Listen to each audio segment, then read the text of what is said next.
for joining me again. We're 9 days before the end of session here at the Capitol. I've just stepped off the House floor where we're voting on the legacy bill. It's a bill many people are interested in, particularly anglers and hunters, as well as folks interested in the environment. It has a little bit of controversy this year. I anticipate the bill getting off the floor and into conference committee, and my hope is that it'll come back in a little better shape then, and then I'll be happy to vote for it at that time. We have been rolling bills off the House floor between 2, 3, 7 at a time, generally non-controversial this week, although the bills still are taking a number of hours each to pass. And that's to be expected. What really is going on are conference committees. So while we're doing the House bills a few at a time, in between those and when we take breaks, we certainly caucus, but we also go down to conference committee.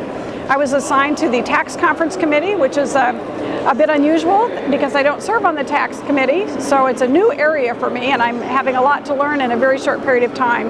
But I was appointed because of the Destination Medical Center provision, which resides in the tax bill. And of course, the $585 million bill is a considerable amount of money, and they wanted me to serve on the committee to represent that bill. And of course, Senator Senjum serves on the Senate side.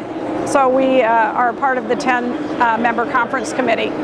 Other conference committees are meeting as well, but I will share with you that we're in a little bit of a holding pattern, and that's because the governor, the speaker, the majority leader, and the Senate leadership are negotiating the budget targets. And until you have the budget targets, until those committees know how much they have to spend, they're primarily looking at things that are similar in the bills, looking for differences, but really unable to decide on the actual amounts, the actual spending items in the bills so that they could pass a bill out of committee because they don't know how much they have to spend.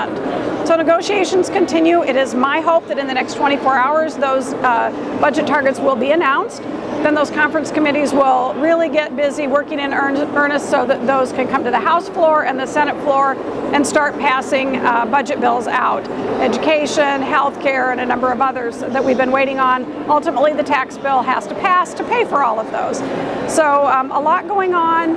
I think, I hope, in the next 9 days, we'll speak once again. I'll step off the floor here and share with you how those bills are coming out. And I think there'll be some really positive things in those bills as well. The tax bill always is controversial, and the governor has told us he intends to raise some money this year. So you've seen and heard about both the House and Senate version, which are quite different. Both do raise some revenue so that we can fund education and work on the jobs climate in the state of Minnesota. So I'll share the details of those bills next week as they roll out.